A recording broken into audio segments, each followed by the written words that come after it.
கொஞ்ச நேரம் உட்காருங்க. நமக்கு இன்னைக்கு ரொம்ப அற்புதமான நாள். மீனாட்சி சுந்தரேஸ்வரர் நம்ம ஊர்ல எழுந்தருளி இருக்கக்கூடிய ஒரு அற்புதமான நாள். நம்ம மதுரைக்கெல்லாம் போனா இவ்வளவு எளிமையா மீனாட்சியும் சுந்தரரையும் பார்க்க முடியாது. அவங்களுக்கு ரொம்ப மக்கள் கூட்டம் அதிகம் அங்க. ஆனா நமக்கு நம்ம கண் முன்னாடி மீனாட்சியும் சுந்தரரும் காட்சி கொடுத்துட்டு உட்கார்ந்துருக்காங்க மனக்கோலத்துல. நம்முடைய மனம் அனைத்தும் அவன் திருவடியில வச்சுட்டு கொஞ்ச நேரம் அமைதியா இருந்து கேட்போம். பின்னாடி யாரும் சவுண்ட் கொடுக்க வேண்டாம். ஓகே. இன்னைக்கு மீனாட்சியுடைய திருக்கல்யாணம் நேற்றே முடிஞ்சது, இங்க இன்னைக்கு நடக்குது. திருக்கல்யாணம் எதுக்காக நடத்துறோம் அப்படிங்கறத முதல்ல நாம தெரிஞ்சுக்கணும் இல்லையா? எப்பவுமே நமக்கு திருக்கல்யாணம் எப்படி அழைக்கிறாங்கன்னு பாருங்க. மீனாட்சி திருக்கல்யாணம், பார்வதி திருக்கல்யாணம், ஆண்டாள் கல்யாணம், ராதா கல்யாணம், சீதா கல்யாணம், வள்ளி திருமணம், இப்படிதான் கேட்போம் இல்லையா? எங்கேயாவது நமக்கு சிவன் கல்யாணம், முருகன் கல்யாணம், பெருமாள் கல்யாணம், நாராயணர் கல்யாணம், கிருஷ்ணர் கல்யாணம்னு கேட்டிருக்கிறோமா? இல்ல. அப்ப ஏன் பெண்ணுடைய, அதாவது அம்பாளுடைய பெயர் முன்னாடி வருது? திருக்கல்யாணம் நமக்கு அவங்க திருக்கல்யாணம் பண்றதால நமக்கு என்ன இருக்கு? அவங்க ஏன் அந்த திருமண கோலத்துல காட்சி கொடுக்கணும்? சிவனும் சக்தியும் ஒன்று என்ற தத்துவத்தில் நின்ற பிறகு சக்தி தனியாக சிவன் தனியாக நின்று இந்த திருமண வைபவத்தை நடத்தி திருமண கோலத்தில் நமக்கு ஏன் காட்சி கொடுக்கணும் சுவாமி? அப்படின்னா திருமணம் அப்படிங்கிறது எதற்காக செய்யப்படுகிற சடங்கு அப்படின்னு நாம தெரிஞ்சுக்கணும். இப்ப திருமணத்தின் மூலமாக சன்னதிகளுக்காகத்தான் திருமணம் நடக்கிறது அப்படின்னா அது முற்றிலும் தவறான கருத்து. இந்த உலகத்துல இருக்கிற அத்தனை ஜீவராசிகளுக்கும் சன்னதிகள் உண்டு. ஆனா மனிதன் மட்டும்தான் இதை ஒரு சடங்காக ஏற்று, அதிலும் குறிப்பாக நம்முடைய இந்து மதத்தில், நம்முடைய சனாதன தர்மத்தில் இந்த சடங்கு அப்படிங்கிறது பல தத்துவங்களை உள்ளடக்கியது. எதனால் நாம் திருமண அந்த சடங்கை செய்யறோம் அப்படின்னா தர்மம் செய்வதற்காகத்தான். அப்ப தர்ம காரியங்கள் ஒரு திருமண வாழ்க்கை, இல்லற வாழ்க்கையில தான் செய்ய முடியும் அப்படிங்கறதா உண்மை. இல்லறத்தார்கள் தான் தர்ம காரியங்கள் செய்யணும். ஆனா நாம செய்யணுமா? இல்லறத்தில் ஈடுபட்ட பிறகு நாம் தர்ம காரியங்கள் செய்யறோமானா இல்லை. அந்த காலத்துல இல்லறவாசிகளுடைய தலையாய கடமை என்ன அப்படின்னா அறவோர்க்கு ஈதலும், அந்தனருக்கு கொடுத்தலும், துறவோர்க்கு கொடுத்தலும், தொல்லோர் மரபின் விருந்தெதிர் கோடலும். இது சிலப்பதிகாரத்துல இளங்கோவடிகள் சொல்ற. அப்ப என்ன இதோட அர்த்தம் அப்படின்னா அறவோர்க்கு அளித்தலும், அந்தனருக்கு ஈதலும். அறத்தை செய்யணும், அறம் வளர்ப்பவர்களுக்கு நாம் உதவி செய்யணும், துறவிகளுக்கு உதவி செய்யணும், தர்ம காரியங்கள் செய்யணும், விருந்தோம்பல் செய்யணும். இது எல்லாமே இல்லற வாழ்க்கையில இருக்கிறவங்களாலதான் செய்ய முடியும். அவ்வளவு ஏன், திருமணம் ஆனால்தான் ஒருவரால் யாகமே செய்ய முடியும். யாகமே செய்ய முடியும். வேதம் படிக்கலாம், ஆனா திருமணம் ஆகாம அவங்க வேதத்தை ஓதி யாகம் வளர்க்க முடியாது. அதனாலதான் ராமாயணத்துல சீதை இல்லாத தருணத்தில் ராமர் என்ன செய்தார்? சீதையை பொன்னுரு கொண்டு சிலையாக வடித்து தம் பக்கத்துல அமர்த்தி கொண்டார். இப்ப பெண் துணை இல்லாமல் வேதம் கூட வளர்க்க முடியாது, யாகம் கூட செய்ய முடியாது. நம்ம தர்மிய பத்தி கேள்விப்பட்டிருக்கோம்ல, திருவிளையாடல் புராணத்துல தர்மிக்கு பொற்கிழி கொடுக்க சுவாமி அருள் செய்தார். அது தனிப்பட்ட முறையில செஞ்சாருன்னா இல்ல. தர்மியுடைய பெரும் ஆசையே என்னன்னா சுவாமிக்கு வழிபாடு செய்யணும். அப்ப அந்த காலத்துல இன்னைக்கும் அந்த கட்டுப்பாடுகள் உண்டு. திருமணம் ஆகாதவங்க படி ஏறி சுவாமியை தொட முடியாது, அம்பாளை தொட்டு பூஜிக்க முடியாது. அதனால தருமிக்கு திருமணம் ஆக வேண்டும் என்ற எண்ணம் வந்தது. ஆனால் அவருடைய அவர் ஒரு ஏழைங்கிறதால திருமணம் அன்னைக்கு திருமணம்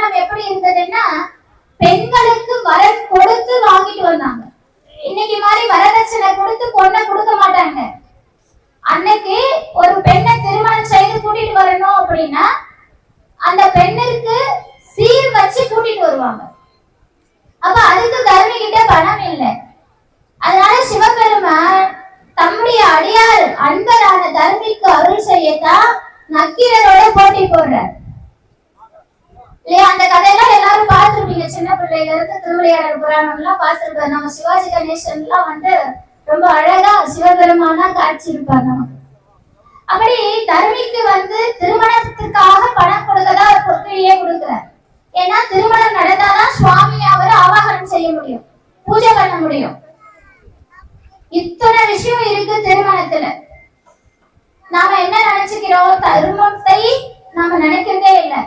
திருமணம் ஆச்சுனாலே மனைவியோட முதல் வேலை கணவன் எத்துணை தர்ம காரியங்கள் செய்தாலும் அதை கட்டுப்படுத்துவது இல்லையா? அதுதான் நம்ம பண்ணிக்கிட்டு இருக்கிறோம். யாருக்காவது ஏதாவது கணவர் உதவி செஞ்சாலும் கூட மனைவி ஒரு முறை கணவர் திரும்பி பார்க்கணும். அவங்க பர்மிஷன் கொடுத்தாதான் இவர் ஒரு 100 ரூபாய் கூட யாருக்காவது கொடுக்க முடியும். ஆனா இந்த தர்ம காரியத்தில் பெரிதும் பங்கு வகித்தவர்கள் பெண்கள் அப்படிங்கிறத மறந்துடாதீங்க. யாராவது நம்ம வீட்டுக்கு வராங்க அப்படின்னா இன்முகத்தோடு விருந்தோம்பல் கொடுக்கணும் முதல்ல. இதெல்லாம் இந்த தர்ம காரியங்கள் எல்லாம் நடக்கிறதுக்காக தான் திருமணம். சரி, இந்த தர்ம காரியங்கள் செய்யறதால என்ன பலன் இருந்த போது? இந்த தர்ம காரியங்கள்லாம் இல்ல அப்படின்னா மனிதாபிமானமே இருக்காது. தர்மம் அப்படிங்கிற ஒண்ணு இல்ல அப்படின்னா இங்க யாரும் மனிதனாகவே வாழ முடியாது. நம்முடைய சனாதன தர்மம் இதை செய் அதை செய் அப்படின்னு நம்மளை கட்டுப்படுத்துறது கிடையாது. அது இல்லை நம்முடைய மதம். நீ எதை செய்தாலும் அதை தர்ம காரியத்தோடு செய். நீ தர்மம் செய்தால் இறைவன் அங்கே வந்து நிற்பான்.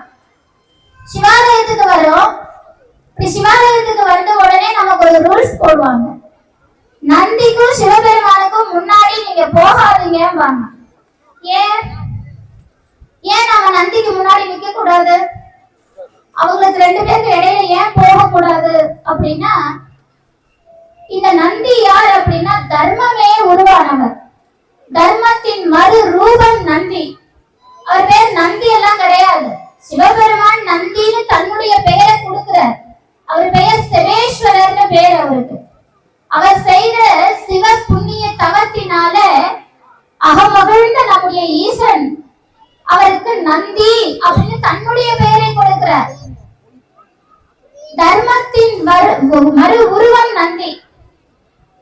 அதனாலதான் தர்மத்திற்கும் இறைவனுக்கும் இடையில் யாரும் செல்லக்கூடாது அப்படின்னு சொல்றது. அப்ப சுவாமி எங்கே வருகிறார் அப்படின்னா தர்மத்தின் மீதேறி வருகிறார். அவருக்கு நந்தி வாகனம், விடை வாகனம். அந்த தர்ம விடை மீது ஏறிதான் இறைவன் வருவார். எங்கே தர்மம் இருக்கிறதோ அங்கேதான் இறைவன் இருப்பார் அப்படிங்கிற இது பொருள். திருமணம் அப்படிங்கிறது சாதாரண சடங்கு இல்லை. நம்முடைய சமுதாயத்தை சீர்படுத்தும் ஒரு அற்புதமான சடங்கு இந்த திருமணம். அதிலும் நமக்கு இந்த சைவ திருமணம் அப்படிங்கிறது பெரிய பேரு. சுவாமிக்கு தீப ஆராதனை காட்டின உடனே அவங்க அந்த தீபாராதனை தட்டை உங்ககிட்ட கொடுத்தாங்க. நானும் பார்த்தேன் எத்தனை பேர் இதுல இருந்து திருநீர் எடுத்து வைக்கிறீங்கன்னு நான் பார்த்தேன். ஆனா ரொம்ப குறைவு, ரொம்ப குறைவு. இங்க இருக்கிற எத்தனை பேர் நெத்தியில திருநீர் இருக்கு அப்படின்னு விரல் விட்டு எண்ணிடலாம் போல. ஏன்? திருநீருக்கும் நமக்கும் ரொம்ப தூரமோ? அப்ப திருநீற்றை பற்றின புரிதல் நம்ம கிட்ட இல்ல. அதனால திருநீரை நம்மளால தொட முடியல. யாரால திருநீரை தொட முடியும் அப்படின்னா பல காலம் புண்ணியம் செய்து பற்பல பிறவிகள் எடுத்து அதில புண்ணியம் செய்து சிவனுடைய அருளை பெற்றிருந்தாலொழிய உங்களால திருநீரை தொடக்கூட முடியாது, தொடக்கூட முடியாது. திருநீரை நீங்க தொடுறீங்க அப்படின்னா சிவன் அருள் பெற்றவர்கள்னு அர்த்தம். ஏன் அப்படின்னா இது வெறும் திலகம் கிடையாது. நாம நெத்தியில வச்சுக்கிற சாதாரண மஞ்சள், குங்குமம், சந்தனம் போன்ற திலகம் கிடையாது. இந்த திருநீரே சிவபெருமான். இந்த திருநீரே சிவபெருமான். இதற்கு பஞ்சாட்சரம் அப்படின்னு பெயர். திருநீற்றுக்கு பஞ்சாட்சரம் அப்படின்னு பெயர். ஒரு முறை வாரியார் சுவாமி கிட்ட அவர் ஒரு பயணத்துக்காக காத்துக்கிட்டு இருக்கிறார். அங்கே ஒரு குழந்தை, ஒரு பெண்மணி விறகு வித்துக்கிட்டு வராங்க. விறகு விக்கிற அந்த பெண் வந்து சுவாமி கிட்ட, வாரியார் சுவாமி கிட்ட கேக்குறாங்க, சுவாமி எனக்கு பஞ்சாட்சரம் கொடுங்க அப்படின்னு கேக்குறாங்க. இப்ப வாரியார் சுவாமிக்கு அது ரொம்ப ஒரு அதிர்ச்சியா இருந்தது. ஏன் அப்படின்னா, திருநீருக்கு பஞ்சாட்சரம் அப்படின்னு இன்னொரு பேர் இருக்கு அப்படிங்கிறத அவ்வளவு எளிமையாக யாருக்கும் தெரியாது. அது ஒரு சாதாரண விறகு விற்கிற பொண்ணு பஞ்சாட்சரம் கொடுங்கன்னு கேட்கிறது பெரிய விஷயம். அப்படி இந்த திருநீற்றுக்கு பஞ்சாட்சரம்னா சிவபெருமானை குறிக்கிறது. அவருடைய ரூபமாகவே திருநீரை பார்க்கணும்.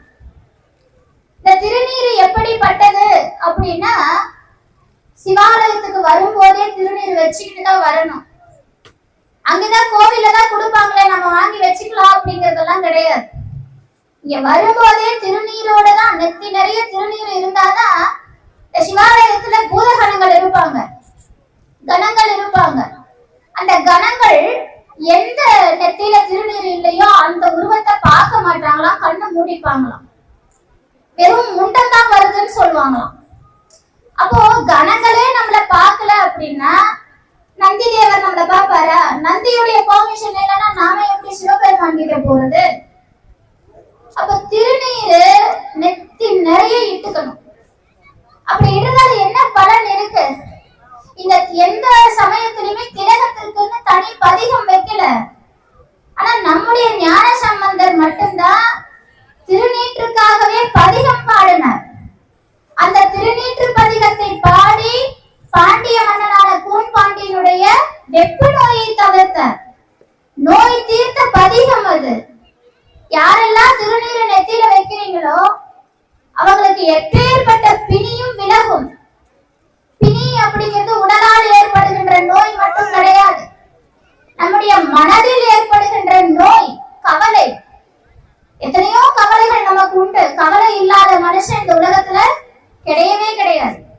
எல்லாருக்கும் கவலை இருக்கு. படிச்சவனுக்கு கவலை இருக்கு, படிக்காதவனுக்கு கவலை இருக்கு. திருமணம் ஆனவனுக்கு கவலை இருக்கு, ஆகாதவனுக்கு கவலை இருக்கு. சொல்ல போனா ஆனவனை விட ஆகாதவனுக்கு ரொம்ப கவலை இருக்கு. நான் அங்க போனா இங்க ரொம்ப கஷ்டம், நம்ம கல்யாணமே பண்ணாம இருந்திருக்கலாம் போல இருக்கேன்னு கல்யாணம் பண்ணவனும் புலம்புறது உண்டு. கவலை எல்லாருக்கும் இருக்கு. அப்படிப்பட்ட கவலைகளை எல்லாம் தீர்க்கக்கூடிய அருமருந்து திருநீர். மந்திரம் திருநீர். மந்திரமாவது நீர், வானவர் மேலது நீர், சுந்தரமாவது நீர், துதிக்கப்படுவது நீர், செந்துவர் வாயுமை பங்கன் திரு ஆலவாயார் திருநீர். திரு ஆலவாய் அப்படிங்கிறது மீனாட்சி சுந்தரேஸ்வரர், அங்கே சொக்கநாதரை குடிக்கக்கூடிய இடம். அப்படிப்பட்ட சொக்கநாதரை பார்க்க வந்துமே நீங்க திருநீரை எடுக்கலையேங்கிறதா என்னுடைய ஆச்சரியமான விஷயமா இருக்கு. திருநீரை பூசிதான் கோயிலுக்கே வரணும். நம்முடைய அடையாளம் அது, சாதாரண விஷயம் இல்ல.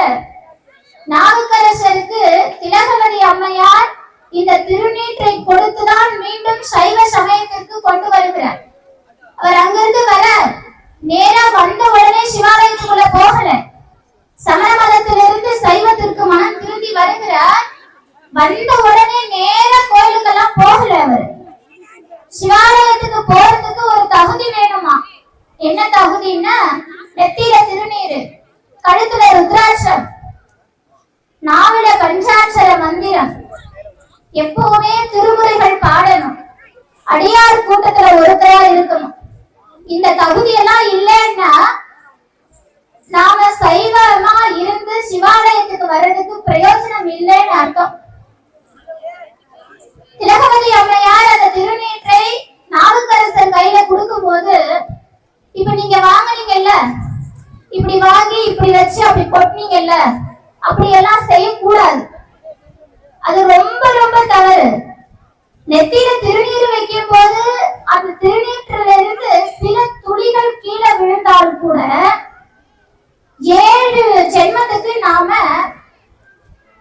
எருமையா பிறப்போம்.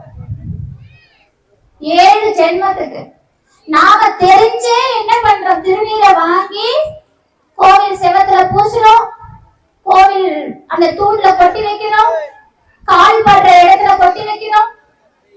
அப்ப இந்த பாவத்தை நம்ம எங்க போய் தொலைக்கிறது? அதனால திருநீர் அப்படிங்கிறது இப்படி நம்ம கீழே கொட்டுறதுக்காக நம்ம கையில வரல. அது உங்களுக்கு வருது அப்படின்னா அது சிவபெருமான் கொடுக்கிறது, அவர் கொடுக்கிறது அந்த திருநீர். இவருக்கு திலகவதி அம்மையார் திருநீர் கொடுக்கறாங்க. அதை வாங்குற முறைன்னு ஒண்ணு இருக்கு பாருங்க. சுவாமி எப்படி வாங்கினார் அந்தரீங்களா? திருநாவுக்கரசர் அந்த திருநீரை பெருவாழ்வு வந்ததென பெற்றாராம். பெருவாழ்வு வந்துச்சாம் திருநீரை கையில வாங்கின உடனே.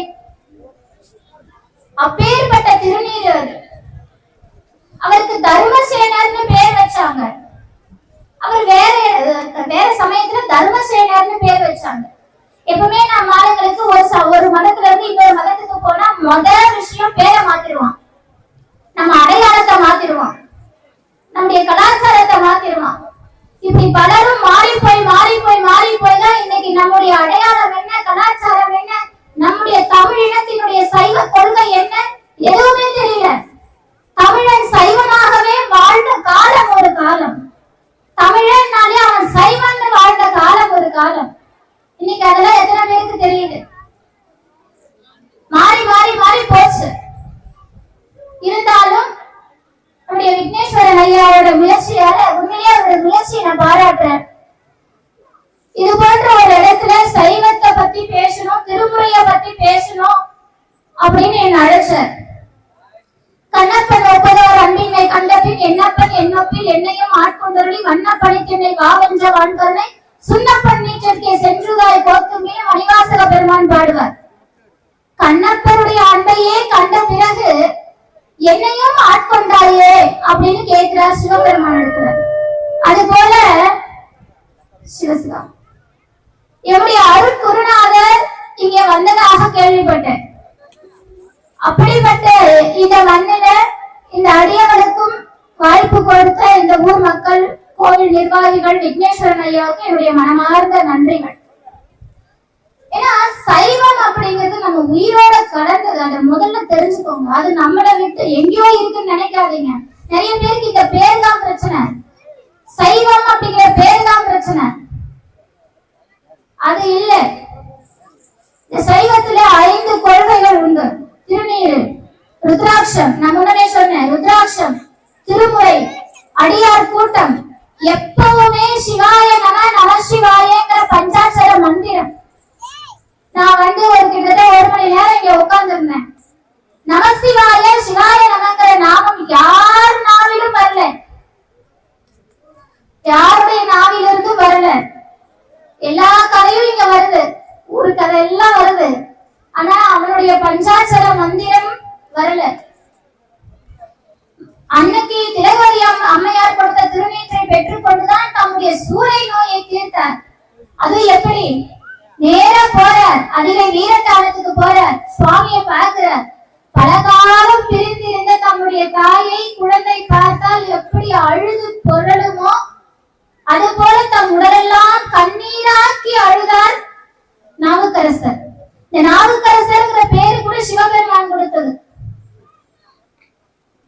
அங்கதான் பாடுறார், கூற்றாயினவாறு விளக்ககளில் கொடுமை பல செய்தன நானறியேன், ஏற்றாய் அடிக்கே இரவும் பகலும் பிரியாது வணங்குபவன் எப்பொழுதும் தேற்றாதன் அகம்படியே குடரோடு துடக்கி முடக்கி இட ஆற்றே அடியே அதிகை கெளில வீரத்தானத்தோடைய அம்மானே அங்கதான் பாடுற.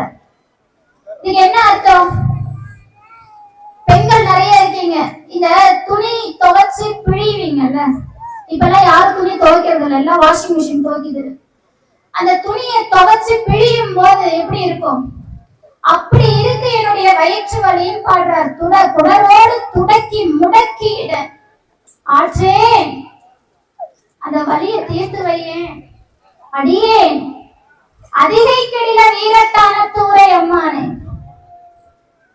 சூளை நோய் என்னும் பெரும் நோயை பதிகம் பாடி தீர்த்து கொண்டார் நாவுக்கரசர். நம்முடைய தேவாரத்தினால், நம்முடைய திருமுறைகளால் ஆகாத காரியம்னு ஒண்ணு கிடையவே கிடையாது. எப்பேற்பட்ட விஷயத்தில் சாதிக்கக்கூடியது திருமுறைகள். நமக்கு ஞானசம்பந்தரை பத்தி தெரியுமா? ஞானசம்பந்தர் யாரு? யாராவது ஒருத்தர் சொன்னீங்கன்னா கூட நான் ரொம்ப சந்தோஷப்படுவேன். திருஞான சம்பந்தர் 4 பேர்ல ஒருத்தர், ரொம்ப சந்தோஷம். இந்த 4 பேர்ல ஒருத்தர் திருஞான சம்பந்தர். அவர் மட்டும் இல்லைன்னா, அவருடைய அவதாரம் இல்லைன்னா இன்னைக்கு சைவம்னு ஒண்ணு கிடையாது. இன்னைக்கு இப்படி எல்லாம் நாம உட்கார்ந்து சிவபெருமான பூஜை பண்ணிட்டு இருக்க முடியாது. நாம எங்கேயோ இருந்திருக்க வேண்டியவங்க, நம்ம என்னென்னவோ பண்ணிக்கிட்டு இருந்திருப்போம். சைவத்தை நம்மளால பார்த்திருக்கவே முடியாது. சிவாலயம் இருந்திருக்காது, ருத்ராட்சம் இருந்திருக்காது, திருநீர் இருந்திருக்காது, எப்படியோ திசை மாறி போயிருக்கும். அவரால் தான் இன்னைக்கு சைவம் தலை தோங்கியது. அவர் போட்டது எல்லாம், அவர் கொடுத்தது. சாக்ஷாத் முருகப்பெருமானின் அவதாரம் திருஞான சம்பந்தர். முருகப்பெருமானின் சாயா ரூபம் திருஞான சம்பந்தர். அவருடைய அவதாரம் எப்படி நிகழ்ந்து அப்படின்னு சேக்கிழார் சொல்லும் போது, அவருடைய தந்தையார் இப்ப நமக்கெல்லாம் குழந்தை பாக்கியம் வேணும் அப்படின்னா நாம என்ன செய்வோம்? எனக்கு இந்த குழந்தை வேணும்னா எப்படிப்பட்ட குழந்தை நாம கேட்போம் அப்படின்னா, எனக்கு ஆணோ பெண்ணோ அது அவங்களுடைய விருப்பம். அந்த குழந்தை என்ன பார்க்கணும், என் குடும்பத்தை வளர்க்கணும், நிறைய சம்பாதிக்கணும், நல்ல பேர் எடுக்கணும், நிறைய படிக்கணும், இப்படின்னு சுயநல எண்ணங்களையே கொண்டு நாம் கடவுளை பிரார்த்தனை பண்றோம். அப்படிப்பட்ட குழந்தைய நாம கேட்கிறோம். ஆனா ஞானசம்பந்தருடைய தந்தையார் எப்படிப்பட்ட குழந்தையை கேட்டார் தெரியுங்களா? இந்த மண்ணில சைவ நெறி தலை தோங்குவதற்கு, திருநீற்றின் பெருமை உயர்வதற்கு, அடியார்கள் எல்லாம் தர்ம நெறியில நடப்பதற்கு, இந்த பஞ்சாட்சரம் சிவநாமம் ஒழிப்பதற்கு குழந்தையை கேட்டார் சிவபெருமான் இடத்துல.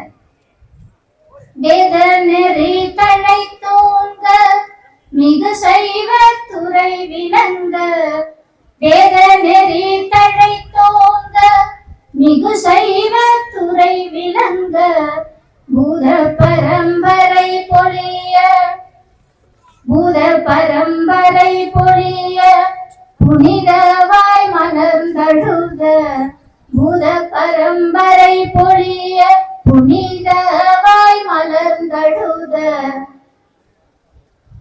சீதவல சீதவலவாமுகனி திருஞான சம்பந்தர், சீதவலவாமுகனி திருஞான சம்பந்தர், பாதமலர் தலை கொண்டு திருத்தொண்டு பரவுவார், பாதமலர் தலை கொண்டு திருத்தொண்டு பரவுவார். அப்படி உதித்தவர் திருஞான சம்பந்தர். அவர் எத்தனையோ அதிசயங்களை நமக்கு செய்து காட்டியிருக்கிறார். எத்தனையோ அதிசயங்கள். கூன் பாண்டியனுடைய வெப்பு நோய் தீர்த்தது இந்த மண்ணிலே, பாண்டிய மண்ணிலே சித்திரை பிரம்மோற்சவத்துல அது ஒரு நாள் விழாவாக கொண்டாடப்படும். சைவம் தலை தோங்க செய்தது, சமணர்களை இங்கிருந்து விரட்டியது, கழுவேற்றியது, எத்தனை அதிசயங்கள். நனிப்பள்ளி அப்படிங்கிற அவருடைய தாயாருடைய ஊருக்கு போனப்ப அந்த ஊரே பாலைவனமா இருக்கு. அப்படிப்பட்ட பாலைவனத்தை தன்னுடைய பதிகத்தினாலே நெய்தல் நிலமாக மாற்றி அருளினார் திருஞான சம்பந்தர். இதுல இருந்து என்ன தெரியுது? திருமுறை பாடினால் மழை வரும், தெரிஞ்சுக்கோங்க. திருமுறையால ஆகாத காரியமே கிடையாது. தேவாரம் திருவாசகம் பாடினா மழை வரும், பூமி செழிக்கும், இந்த பூமி புண்ணிய பூமியா மாறும். அப்படிப்பட்ட இடம் இது.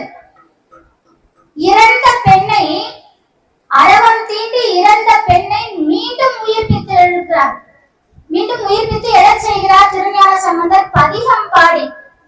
எங்கேயும் இல்ல, இங்க நமக்கு தொண்டை நாட்டுலதான், சென்னையில எல்லாருக்கும் தெரியும் நினைக்கிறேன், மயிலாப்பூர் தெரியும் தானே, கபாலீஸ்வரர் கோவில்.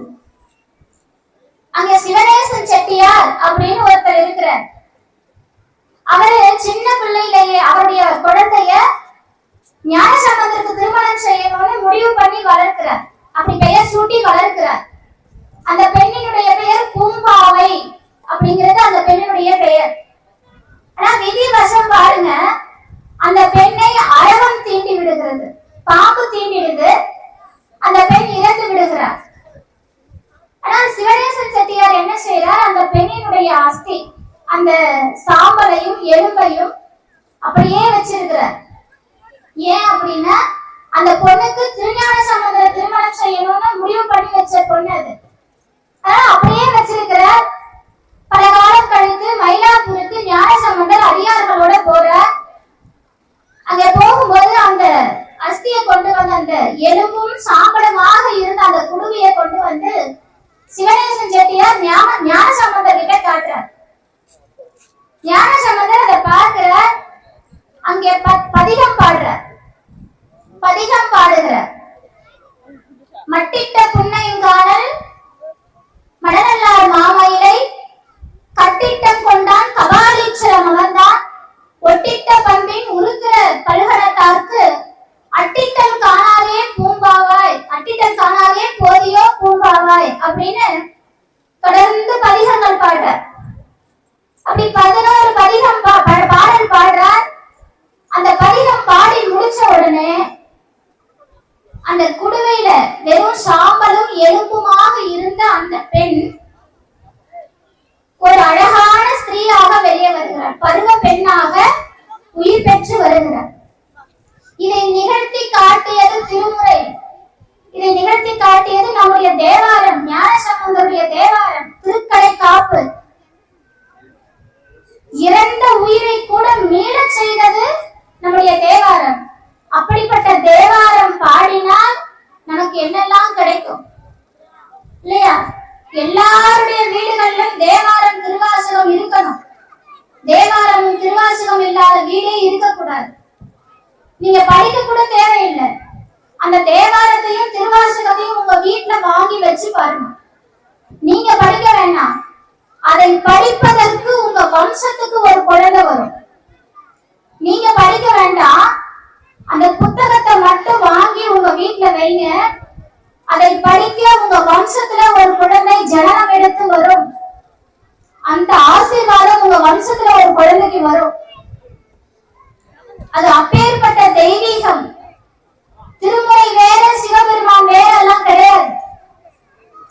திருமுறையே சைவ நெறி கருவூலம். அதாவது திருமுறை அப்படிங்கிறது நம்ம எல்லார் வீட்லயும் இருக்க வேண்டிய நூல். எல்லார் வீட்லயும் நாவுக்கரசருடைய பதிகத்தினால் அதே அழகம் தீண்டி அப்புதி அடிகளாருடைய மகன் உயிர் போயிடுது. அந்த குழந்தையை நாவுக்கரசருடைய பதிகம் காப்பாற்றி தருது. இப்படி பல அற்புதம். முதலை உண்ட பாலகனை மீட்டு தருகிறார் சுந்தரமூர்த்தி நாயனார் அவிநாசியில. அது எப்படி கொடுக்கிறார் தெரியுமா? சிவபெருமானுக்கே கட்டளை போடுறார். அவிநாசியே கரைக்கால் முதலியை பிள்ளை தர சொல்லும் காரணையே சிவபெருமானுக்கு கட்டளை போடுறார். சிவபெருமானுக்கு கட்டளை போட முடியுமா? முடியும். அடியார்களால சிவபெருமானுக்கு கட்டளை போட முடியும். அடியார்களுடைய கட்டளைக்கு அவன் வருவான். அடியார்களுக்காக அவன் எத்தனையோ திருவிளையாடல்கள் செய்தவன். எத்தனையோ திருவிளையாடல்கள் செய்தவன். அதிலும் குறிப்பாக தொண்டு செய்கிற அடியார்கள். தொண்டை விட உயர்ந்தது எதுவுமே கிடையாது. ஒரு கோயிலுக்கு வரீங்க, கோயில் அசுத்தமா இருக்கு, சுத்தம் பண்ணுங்க. அதை விட பெரிய பாக்கியம் எதுவுமே கிடையாது. நீங்க ஒரு முறை ஒரு சிவாலயத்துல இருக்கக்கூடிய ஒரு சின்ன துகளை எடுத்து வெளியே போட்டு இந்த கோயிலை சுத்தம் பண்றீங்கன்னா உங்களுடைய 21 தலைமுறைக்கு அந்த புண்ணியம் வந்து சேரும். 21 தலைமுறைக்கு அந்த புண்ணியம் சேரும். உங்க குழந்தைகள் எல்லாம் செல்வ செழிப்போட இருப்பாங்க, நோய் நொடி இல்லாம இருப்பாங்க. ஆனா அந்த எண்ணம் எத்தனை பேருக்கு வரும்? தொண்டுங்கிறது பலனை எதிர்பார்த்து செய்யறது இல்ல. நான் இதை செஞ்சா கடவுள் எனக்கு இதை செய்வானா அப்படின்னு எதிர்பார்த்து செய்யறதுக்கு பேர் தொண்டு கிடையாது. தொண்டர்கள் யார் அப்படின்னு சேக்கிழார் சொல்றார். நின்றாலும் கிடந்தாலும் நடந்தாலும் வென்றாலும் துயின்றாலும் விழித்தாலும் நினைத்தாலும் குன்றாத உணர்வுடையார் தொண்டர்கள்ங்கிறார். என்ன நடந்தாலும் நான் நிக்கிறேன், இறைவன் திருவருளாலதான் நான் என்னால நிக்க நான் நடக்கிறேன், அது சிவபெருமானுடைய திருவருளாலதான் நான் நடக்கிறேன். நான் கிடக்கிறேன், கிடக்கிறதுனா என்ன அர்த்தம்? ஒரு அசைவற்ற பொருளுக்கு தான் கிடப்பதுன்னு பேரு.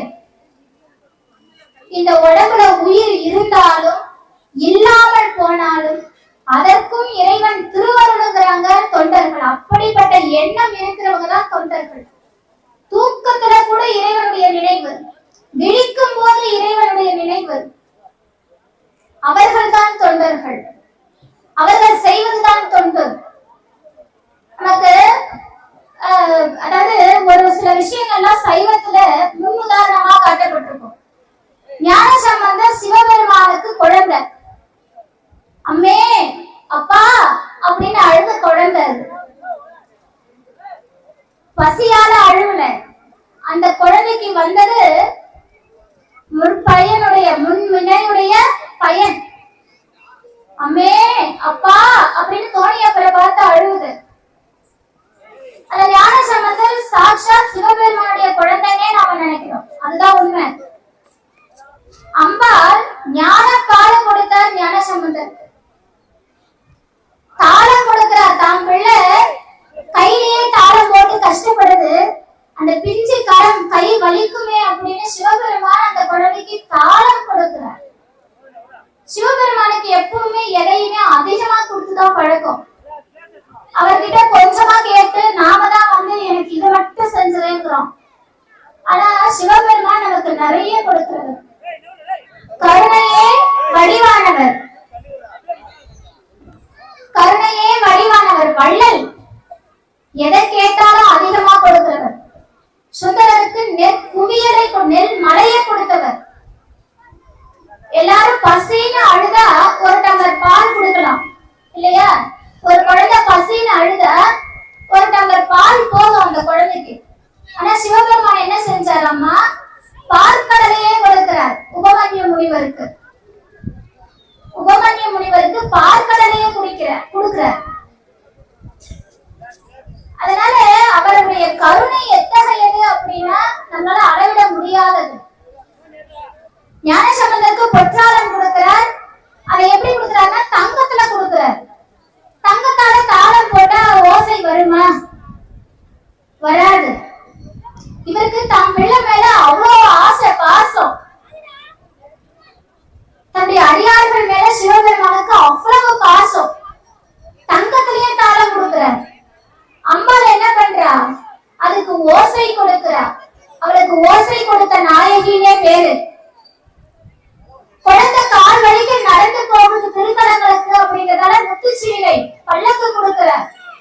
இப்படி எல்லாம் ஞானசம்பந்தருக்கு கொடுக்கிறார். இவங்க ஞானசம்பந்தரும் திருநாவுக்கரசரும் ஒரு தலத்துக்கு போறாங்க. எந்த தலம் இது? இங்க யாருக்காவது தெரிஞ்சா சொல்லுங்க. ஒரு தலத்துக்கு போய் பொற்காசு வாங்கி சாப்பாடு போடுறாங்க. யாராவது ஒருத்தராவது சொல்லுங்க. இது வந்து நம்முடைய சைவத்துல மிகப்பெரிய விஷயம். யாருக்காவது தெரியுமா? ஒருத்தராவது சொல்லுங்க. ஒரு கோயிலுக்கு போறாங்க.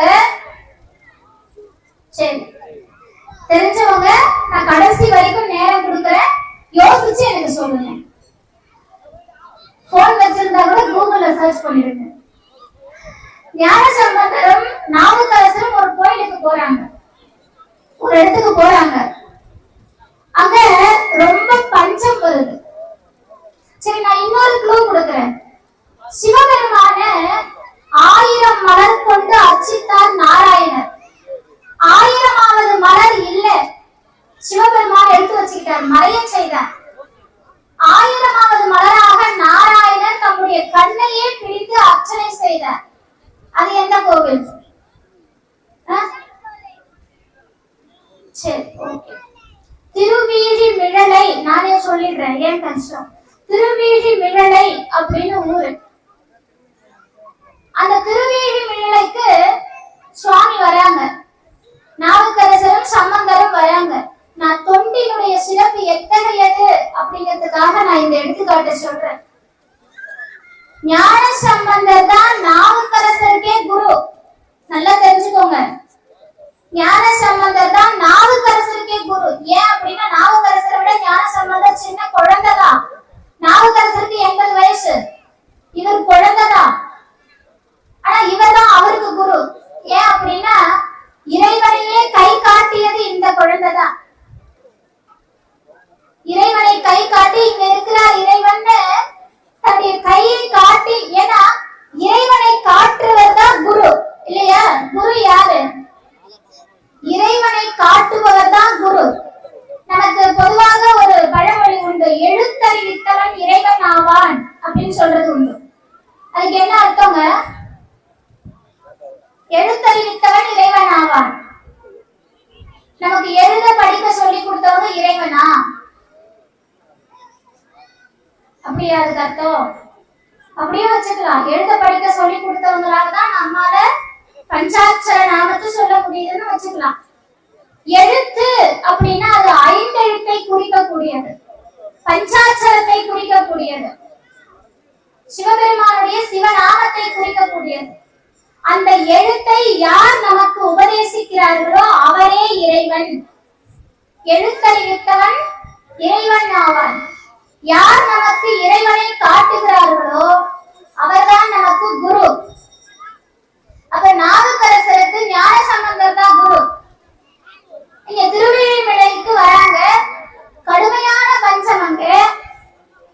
அந்த பஞ்சத்தை போக்குவதற்காக இவங்க என்ன செய்யறாங்க? பதிகம் பாடுறாங்க சிவபெருமானை நோக்கி. நல்லா தெரிஞ்சுக்கோங்க, சைவம் அப்படிங்கிறது வெறும் பக்தி மட்டும் கிடையாது. பக்தியும் பஜனையும் பாடிக்கிட்டு நாம இங்க உட்கார்ல. சைவம் என்பது நம்முடைய வாழ்வியலோடு சம்பந்தப்பட்டது, நம்முடைய சமுதாயத்தோடு சம்பந்தப்பட்டது. நம்முடைய அடிப்படை தேவைகளை கூட சைவம் நமக்கு எப்படி இருக்கணும்னு சொல்லி கொடுத்திருக்குது. ஒரு குடும்பம் எப்படி இருக்கணும், மனைவி எப்படி இருக்கணும், கணவன் எப்படி இருக்கணும், குழந்தைங்க எப்படி இருக்கணும், சமுதாயம் எப்படி இருக்கணும், எல்லாத்தையுமே சைவம் நமக்கு சொல்லி கொடுத்திருக்குது. இது வெறும் பக்தி மார்க்கம் மட்டுமல்ல, நம்முடைய வாழ்வியல், நமக்கான முக்தியே இந்த சைவம் தான். இவங்க 2 பேரும் வராங்க, அங்க பஞ்சம். இவங்க துறவிகள் தான். பஞ்சத்தை போக்குவதற்காக இறைவனிடத்துல பிரார்த்தனை செய்யறாங்க, பதிகம் பாடுறாங்க. அப்படி பதிகம் பாடி இறைவன் இவங்களுக்கு 2 பேருக்கு ஆளுக்கு ஒரு பொற்காசு கொடுக்கிறார். ஞானசம்பந்தருக்கு கிழக்கு வாசல்ல இருக்கக்கூடிய பலிபீடத்துல ஒரு பொற்காசு வைப்பார் தினம். திருநாவுக்கரசருக்கு மேற்கு வாசல்ல இருக்கக்கூடிய பலிபீடத்துல ஒரு பொற்காசு வைப்பார். இது தினமுமே நடக்கும். இப்ப அந்த பொற்காசை எடுத்துக்கிட்டு போய் நாவுக்கரசர் அவங்களுடைய அடியாரவங்க கிட்ட கொடுப்பார், ஞானசம்பந்தர் அவங்களுடைய அடியாரவங்க கிட்ட கொடுப்பார். இவங்க 2 பேருமே அந்த பொற்காசை பயன்படுத்தி அடியார்களுக்கு அன்னம் பாலிக்கிறாங்க, திருவமுது கொடுக்குறாங்க. ஏன்னா அங்க சாப்பாடு இல்ல, பஞ்சம், அந்த ஊர் மக்களுக்கு சாப்பாடு கொடுக்குறாங்க. சைவம் மட்டும்தான் அடியார்களுக்கு அன்னம் பாலிப்பை செய்யறத மாகேஸ்வர பூஜை அப்படின்னு போற்றி புகழ்ந்த ஒரே சமயம் நம்முடைய சைவ சமயம். அடியார்களுக்கு சாப்பாடு போடுறத கூட அதை பூஜையா கருதியது. மகேஸ்வர பூஜையை விட ஒரு படி மேல மாகேஸ்வர பூஜை. இறைவனுக்கு செய்யற பூஜையை விட அடியார்களுக்கு கொடுக்கிற அமுது ஒரு படி மேல. அதனாலதான் சுவாமியே வந்து பொற்காசு கொடுத்தார். இப்ப இவங்க 2 பேரும் அந்த பொற்காசை மாத்தி சாப்பாடு ஏற்பாடு பண்றாங்க. நாவுக்கரசருடைய அவருடைய மடத்துல மட்டும் சீக்கிரம் சாப்பாடு ஆகுது, அடியார்கள் சீக்கிரம் பசி ஆடுறாங்க. ஆனா ஞானசம்பந்தருடைய மடத்துல கொஞ்சம் லேட் ஆகுது, கொஞ்சம் கால தாமதம் ஆகுது. இப்ப ஞானசம்பந்தர் இத பார்த்துட்டு அடியார்களை கூப்பிட்டு கேட்கிறார், ஏன் நம்முடைய மடத்துல உணவு தயார் செய்ய தாமதம் ஆகுதுன்னு கேட்கிற. அப்ப அடியார்கள் சொல்றாங்க, நாவுக்கரசருக்கு இறைவன் கொடுத்த பொற்காசு வாசு இல்லாத பொற்காசு. வாசினா மாசு, குறை இல்லாத பொற்காசு. அத நாவுக்கரசருக்கு சுவாமி கொடுத்தார். ஞானசம்பந்தருக்கு கொஞ்சம் குறைவா கொடுக்கிறார். ஞானசம்பந்தர் யாருன்னு சொன்ன? சிவபெருமானுடைய குழந்தை, அம்மையப்பருடைய பிள்ளை. அந்த குழந்தை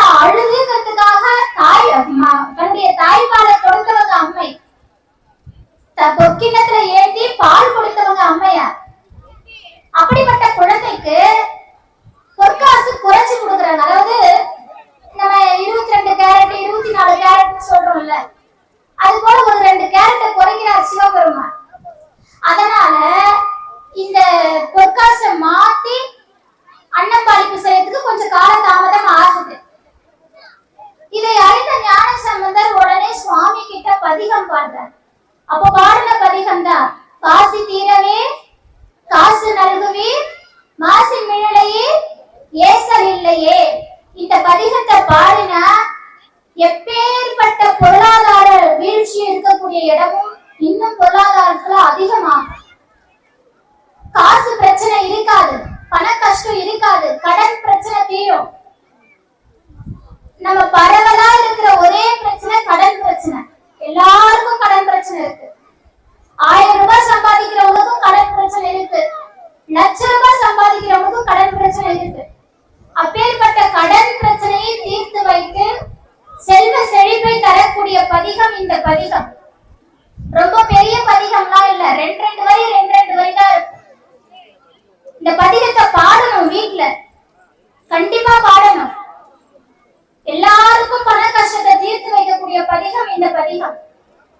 இந்த பதிகத்தை ஞானசம்பந்தர் பாடுறார். அதன் பிறகு சிவபெருமான் முழுமையான தங்கத்தை கொடுக்கிறார்.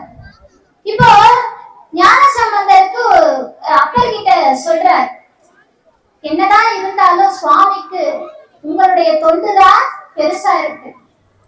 இப்ப அடியார்கள் கிட்ட நடந்துகிட்டு இருக்குது இந்த விஷயம். அப்ப எதனால இது நடக்குது அப்படின்னு ஞானசம்பந்தர் சிவபெருமான் கிட்ட கேட்கிறார். சிவபெருமான் சொல்றார், ஞானசம்பந்தர் பாடினார் இல்லையா, அவருடைய வேலையே தலங்கள் தோறும் போய் பாடுறது, சைவத்தை வளர்ப்பது. பாடி திருப்பதிகம் பாடி திருக்கடைக்காப்பு பாடி சைவத்தை வளர்ப்பது. நாவுக்கரசருடைய வேலை என்ன தெரியுங்களா? அவர் தம்முடைய நாவினாலும் தொண்டு செய்தார், பதிகங்கள் பாடி. தம்முடைய உடலாலும் தொண்டு செய்தார். நாவுக்கரசருடைய பாடலுக்கு மட்டும்தான் தேவாரம்னு பேரு.